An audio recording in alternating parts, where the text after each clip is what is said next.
धनतेरस के दिन ये 3 काम जरूर करें। साल भर बरसेगा पैसा।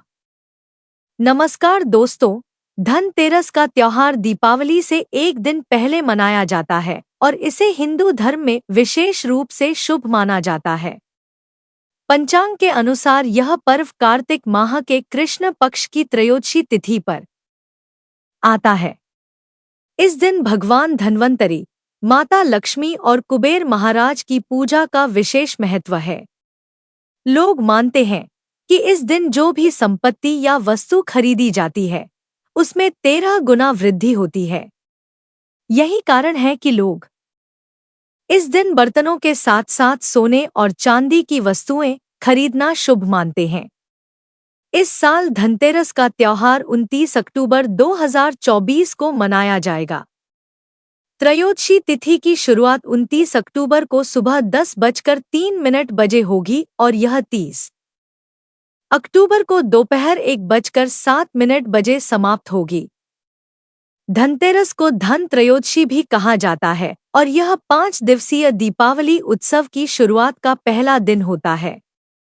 इस दिन लक्ष्मी, गणेश और कुबेर की पूजा करके लोग अपने घरों और जीवन में समृद्धि और शुभता की कामना करते हैं। धनतेरस का महत्व केवल पूजा तक सीमित नहीं है। इस दिन की जाने वाली खरीदारी को भी विशेष महत्व दिया जाता है। लोग सोने, चांदी और पीतल के बर्तन खरीदते हैं क्योंकि इन धातुओं को शुभ माना जाता है। खासकर पीतल का संबंध भगवान धन्वंतरी से है, इसलिए इस धातु से बने बर्तन खरीदना आरोग्यता और समृद्धि लाने वाला माना जाता है।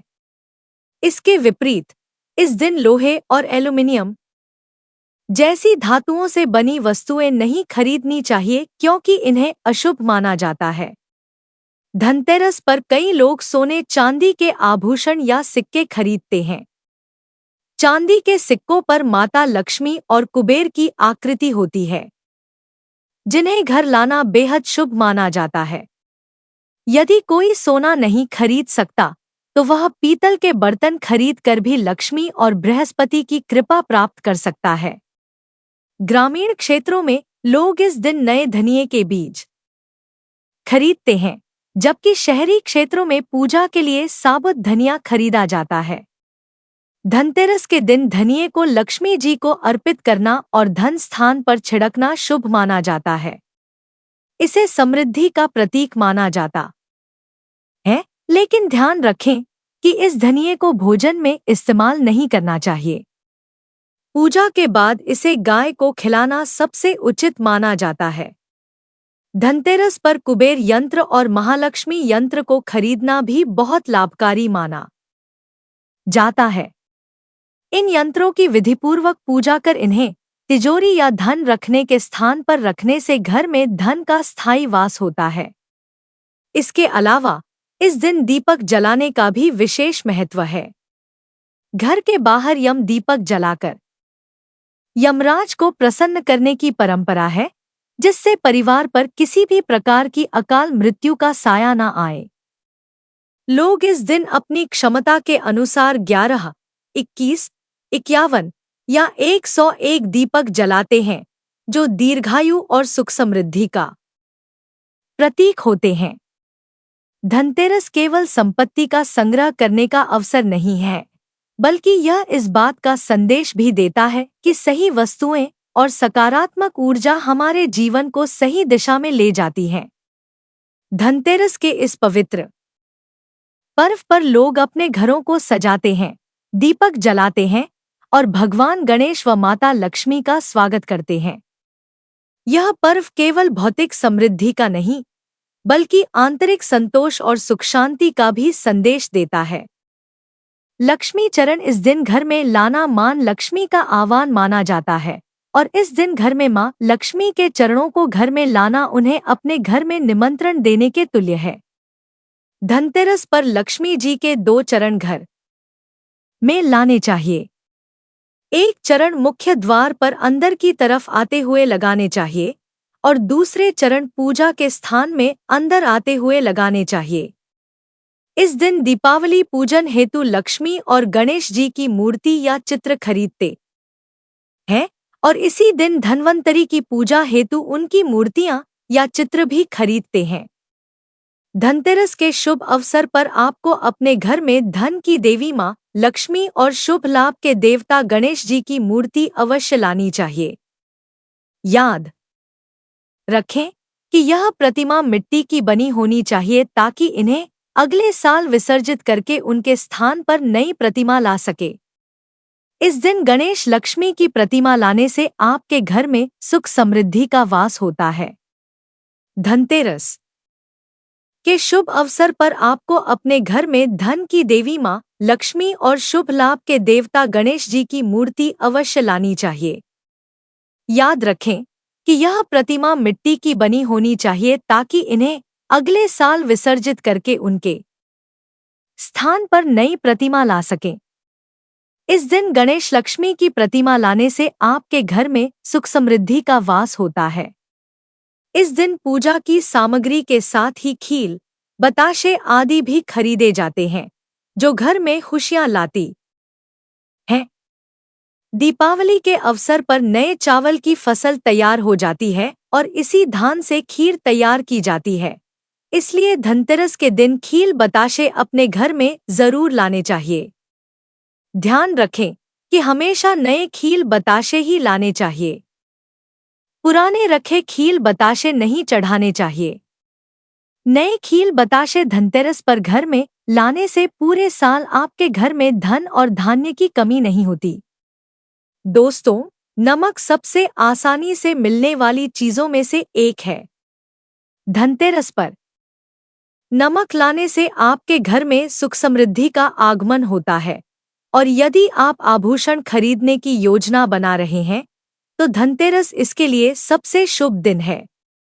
मान्यता है कि इस दिन खरीदी जाने वाली चीजों में कई गुना वृद्धि होती है, इसलिए इस दिन को कीमती वस्तुओं की खरीदारी के लिए काफी शुभ माना जाता है। आप भी अपनी क्षमता के अनुसार इस दिन सोने चांदी के आभूषण खरीद सकते हैं। बहुत समय पहले एक छोटे से गांव में रमेश नाम का व्यक्ति रहता था। वह बहुत ही साधारण इंसान था, लेकिन उसकी मेहनत और लगन अद्वितीय थी। वह हर साल दीपावली के पर्व पर माता लक्ष्मी की पूजा बड़े श्रद्धा भाव से करता था, लेकिन इस बार की दीपावली उसके लिए खास थी क्योंकि उसने कुछ पुरानी धार्मिक कथाएं सुनी थीं, जिनके अनुसार कुछ खास नियमों का पालन करने से माता लक्ष्मी का स्थायी वास घर में हो जाता है। दीपावली की रात से पहले ही रमेश ने अपनी पत्नी के साथ पूरे घर की सफाई करवाई। उसने हर कोने को अच्छे से धोया और साफ किया ताकि मां लक्ष्मी उनके घर पधार सकें। उसने सुना था कि मां लक्ष्मी केवल उन्हीं घरों में आती हैं जहां स्वच्छता होती है और बुरी चीजों का वास नहीं होता। रमेश की पत्नी ने उसे याद दिलाया कि वह दीपावली की रात को कुछ खास नियमों का पालन अवश्य करे, जैसे कि झाड़ू की पूजा। रमेश को यह नई बात लगी। उसने पहले कभी झाड़ू की पूजा नहीं की थी, लेकिन धर्मग्रंथों में यह बताया गया था कि झाड़ू दरिद्रता को दूर करता है और समृद्धि को आकर्षित करता है। इसलिए रमेश ने झाड़ू को साफ करके एक सुरक्षित स्थान पर छुपा दिया ताकि कोई उसे देख न सके। उसने सोचा कि अगर मैं सही तरीके से पूजा करूं तो मां लक्ष्मी हमारे घर से कभी नहीं जाएंगी। शाम होते ही रमेश और उसकी पत्नी ने दीपक जलाए, घर को रोशनी से भर दिया और लक्ष्मी पूजन की तैयारी शुरू की। उसने ध्यान रखा कि वह 3 चीजें माता लक्ष्मी को अर्पित न करे, जिन्हें वह नाराज होकर अस्वीकार कर देती हैं। यह बात रमेश ने अपने दादा से सुनी थी कि अगर दीपावली के दिन कोई इन 3 चीजों को अर्पित करता है तो मां लक्ष्मी क्रोधित हो जाती है और घर से धन संपदा चली जाती है। वह 3 चीजें थी: तुलसी के पत्ते, खटाई और कांटेदार फूल। रमेश ने इन चीजों को पूजा से दूर रखा और पूरे श्रद्धा भाव से पूजा की। पूजा के बाद रमेश ने देखा कि उसकी पत्नी कुछ परेशान है। उसने पूछा कि क्या हुआ, पूजा ठीक से हो गई है, फिर क्यों चिंतित हो? उसकी पत्नी ने बताया कि मुझे लगता है कि हमने कुछ भूल की है। पूजा के दौरान एक सफेद कबूतर हमारे घर की छत पर आकर बैठ गया था। क्या यह कोई संकेत है? रमेश को यह सुनकर कुछ असमंजस हुआ, लेकिन फिर उसने पुरानी कहानियों को याद किया। उसे ध्यान आया कि अगर दीपावली की रात को कोई सफेद पक्षी या जानवर घर पर आए, तो यह इस बात का संकेत होता है कि माता लक्ष्मी आपसे प्रसन्न है और आपके घर में उनका वास रहेगा। रमेश ने अपनी पत्नी को समझाया कि यह तो बहुत शुभ संकेत है। इसका मतलब है कि माँ लक्ष्मी हमसे प्रसन्न है और हमारे घर में अब सदा सुख समृद्धि का वास रहेगा।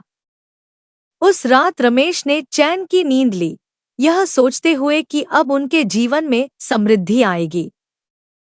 अगले दिन सुबह होते ही उसने अपने सभी दोस्तों और रिश्तेदारों को यह शुभ संकेत बताया। सभी ने रमेश की बात सुनी और उसे बधाई दी। गांव के लोग उसकी इस कहानी से प्रेरित हो गए और दीपावली की रात को वही नियम पालन करने लगे। इसके बाद हर साल रमेश के घर में दीपावली के दिन विशेष पूजा की जाने लगी। झाड़ू की पूजा, सफाई और लक्ष्मी पूजा के बाद वह हर बार देखता कि कहीं कोई शुभ संकेत तो नहीं मिल रहा।